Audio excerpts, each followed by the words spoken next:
Oh non, non, non, moi j'ai... Non, franchement, moi je suis pas raciste. Je suis quelqu'un de très tolérant. Je suis ouvert d'esprit. Je me considère pas comme quelqu'un de raciste. La preuve, quand j'étais gamin, quand j'étais minot, mes deux meilleurs potes c'était deux bicos. Pardon, deux arabes, enfin, d'origine maghrébine, tu vois. J'avais un pote, c'était un négro, un noir d'origine. Ça c'est quand j'étais enfant, mais après depuis, bon, j'ai traîné avec des gens, des blancs, des copains, moi je suis pas du tout raciste, hein. Moi j'ai rien contre ces arabes, pardon, je- Salut mes camés, salut mes brates, j'espère que vous allez bien et que vous portez bien. Alors tu auras remarqué, un sujet qui a rien à voir avec le football et encore moins avec le PSG, mais parce que, je sais pas, j'ai envie de donner mon avis sur cette vidéo, puis j'ai envie de donner mon avis de plus en plus sur certains sujets. Puis là en l'occurrence, t'as vu, ça touche le sport, ça touche les valeurs de l'Ovalie, les valeurs, l'Ovalie c'est des valeurs qui rassemblent les gens, qui ne fait pas de différence culturelle, sociale ou ethnique. Non, enfin bref, donc c'est pour ça que j'avais envie de réagir, pour donner mon point de vue. Je vais pas du tout juger Chalureau, là, Bastien Chalureau, ses déclarations complètement lunaires. Je vais pas juger son côté acteur en interview là, quand il répond à RMC ou je sais pas à qui il répond d'ailleurs. Oui, mais moi ça fait plus de mal à ma famille. Mais je suis pas raciste, franchement. C'est des faits qui remontent d'il y a plusieurs années maintenant. Bref, je veux pas me moquer, hein, je rigole comme ça parce que franchement, c'est l'arme de crocodile, j'y crois pas une seule seconde. On va juste relater les faits pour, si t'es pas au courant plus ou moins de l'histoire, entre guillemets.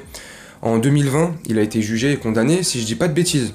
Je prends avec des pincettes, donc je sais pas s'il a été jugé ou condamné, bref. Je retire ce que j'ai dit. En 2020, il massacre deux personnes d'origine maghrébine, et après les avoir gentiment massacrées, tu vois, il les aurait insultés de sales bicots ou de sales bougnoules, voilà, pour être précis. Alors, donc il te les termine, en plus t'as vu le gabarit, c'est pas un enfant de cœur, tu vois, c'est plus un enfant de bûcheron, tu vois. Bref, t'as compris le concept. Donc il les a dézingués, et après les avoir dézingués, il les a insultés de tous les noms, et dans tous ces noms d'oiseaux, il y aurait eu le fameux « bande de sales bougnoules que vous êtes » ou je sais pas quoi. Bref. Alors, si on reprend les faits, tout ça, enfin, tu vois, cette phrase qui leur a été prononcée, alors moi je veux bien, sous le coup de la colère, peu importe la situation qui a amené à cette bagarre, je sais pas du tout les tenants et les aboutissants, donc on va pas raconter de bêtises, je veux pas raconter de bêtises dans cette vidéo, mais peu importe ce qui a amené à ce contexte, à cette bagarre, à cette finalité que les deux se retrouvent la gueule dans le caniveau, tu vois, et l'autre à les insulter de sale bougnoule. Je sais pas le contexte, qui c'est qui a commencé, pas commencé, si c'est le rugbyman qui a commencé, Chalureau, ou si c'est les deux protagonistes. On ne sait pas tout ça. La résultante de tout ça, c'est que, sous la colère ou pas, on peut le justifier sous la colère, on peut trouver des excuses, peu importe, hein, il aurait sorti cette fameuse phrase. Pour moi, dans des moments comme ça, de colère, où t'es énervé, machin, c'est ta vraie personnalité qui ressort. Et comme ça, quand tu le dis instinctivement, comme ça, de bon cœur, j'ai envie de te dire, quand ça sort comme ça, ouais, instinctif, tu vois, ouais, même de sale bougnoule, c'est qu'au fond, ça se trouve, je sais pas, je dis ça, c'est mon point de vue. Tu me donnes le tien en commentaire, hein, t'as vu? On est là pour discuter, échanger, t'as vu? Enfin, discuter, c'est moi qui parle, mais on est là pour échanger, tu me dis en commentaire. Moi, j'ai plus le sentiment, je me dis que non, il doit pas les aimer, tu vois. Après voilà, chacun ses goûts, ses couleurs, peu importe. Mais moi, ce qui me dérange, c'est de là, venir faire l'hypocrite, venir pleurer. C'est facile. Moi, j'aurais aimé qu'il assume, tu vois. Parce que, pour moi, je pense qu'il l'est. Hein. Enfin, qu'il l'est. Raciste. Je ne sais pas, c'est un grand mot de dire raciste, toi t'es raciste, ceci, toi seul. Mais qu'il n'aime pas une certaine frange de la population, tu vois. Une certaine ethnie, tu vois. Voilà, il l'assume. Il dit voilà, il s'est passé ce qui s'est passé. Voilà, j'aime pas. Par rapport à mon passé, pas mon passé. Il te raconte une histoire autour, une belle histoire autour. Il te fait un scénario, ce qu'importe que tu veux. Il joue le diplomate ou pas. Hein. Mais nanani nanana.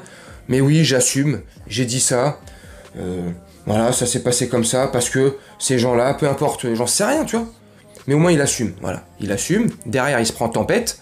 Il est viré de la sélection de l'équipe de France de rugby. Et puis voilà. Non.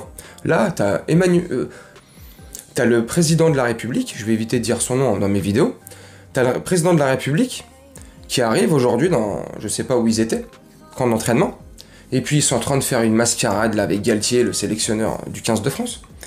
Comment, voilà, faut qu'il prenne la parole, faut qu'il s'exprime, faut endormir le... En gros, faut endormir le truc, faut endormir la masse. Le fameux discours, la perle de Perlimpinpin, tu sais, quand il était en meeting, tu sais, voilà. La perle de Perlimpinpin, voilà. Bon, ça fait partie de cette poudre de Perlimpinpin, tu vois. Et puis aujourd'hui, il parle, et il pleure, et ceci et cela. La seule chose où j'ai senti de la sincérité, c'est quand il parle de sa famille. Oui, effectivement, les répercussions derrière, ils sont pour sa famille.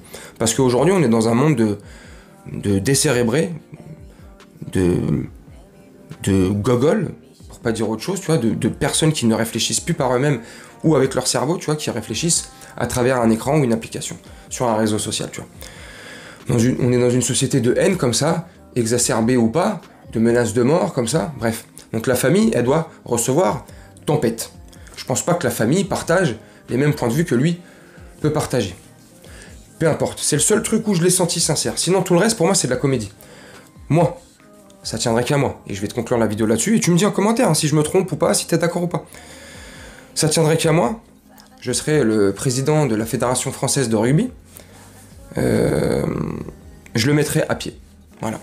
Peu importe que ça a été jugé ou pas, peu importe. À quelques jours de l'ouverture de la Coupe du Monde, à 5 jours, 4 jours demain de l'ouverture de la Coupe du Monde, match d'ouverture France All Black, ça va être un match de ouf, Nouvelle-Zélande, un match de péter de la tête que tout le monde attend, moi le premier, même si je suis un fan de football, j'aime beaucoup le rugby, surtout quand c'est des compétitions comme ça de Coupe du Monde, il y a une ferveur, tout ça, justement pour les valeurs que prône l'Ovalie. Tu vois, donc à quelques jours de cette compétition comme ça, qui se déroule en France, où c'est un truc qu'on n'a jamais été chercher encore, on n'a jamais été chercher le titre de champion du monde, on a une bête d'équipe qui fonctionne bien, qui se connaît très bien, qui vit très bien ensemble, et là il y a une affaire qui vient tout exploser. Je vais juste évoquer un dernier petit point, et je te finis vraiment la vidéo là-dessus. Ce qui me dérange aussi le plus, c'est qu'apparemment, depuis le 20 juillet, tout le monde sait, depuis qu'il a réintégré le 15 de France, qu'il a été reconvoqué par Galtier, le sélectionneur, depuis le 20 juillet, je crois que là, tout le monde le sait. Et comme par hasard, cette affaire sort depuis 2 jours. Donc je sais pas si c'est une volonté de nuire au 15 de France, si c'est une forme de tradition française dans le journalisme, faire du journalope, pour rester poli, tu vois. Foutre, aller mettre sa merde, son grain de sel là où il faut pas le mettre, tu vois. Pourquoi tout se passe bien et on fait sortir une affaire comme ça? Fallait la sortir 20 juillet, fin juillet. Il y avait le temps largement de régler le problème, d'endormir le truc, peu importe, t'appelles ça comme tu veux. Mais non, là, à quelques jours du début du mondial, en France, chez nous, il y a une affaire comme ça qui sort. Donc je sais pas c'est quoi les volontés qui se cachent derrière, si c'est pour nuire, si c'est pour nuire à la personne et au 15 de France, au travail, à l'excellent travail que fait Galtier, le sélectionneur du 15 de France, bref. Après, je suis pas spécialiste de rugby, donc tu me dis, toi, si tu t'y connais un peu plus en rugby. Enfin bref, je trouve ça dommage. En tout cas, cette vidéo, c'était pour te donner mon point de vue sur cet acteur qui est Bastien Chalureau. Donc voilà, moi, ça aurait été moi. Je l'aurais exclu du 15 de France. Je vais chercher un autre mec à son poste. Alors, je m'y connais pas du tout, donc je sais pas le poste qu'il joue, mais je vais chercher un autre mec à son poste, qui aura peut-être plus la niaque, j'en sais rien. Mais pas, je m'évite toute polémique, tout drama, tout truc. C'est bon, faut que mes joueurs restent dans ma bulle, donc j'aurai tout ça. Bref, tu me dis ce que t'en penses en commentaire. J'avais envie de te donner mon avis là-dessus. Bon bah voilà, c'est fait. Toi, te gêne pas pour donner le tien en commentaire. Et puis voilà, je vais te faire un petit montage tranquillement, et puis on se retrouve bientôt pour une prochaine vidéo. Je te souhaite une très bonne journée, une très bonne soirée, ou une très bonne nuit, et je te dis à bientôt. Ciao.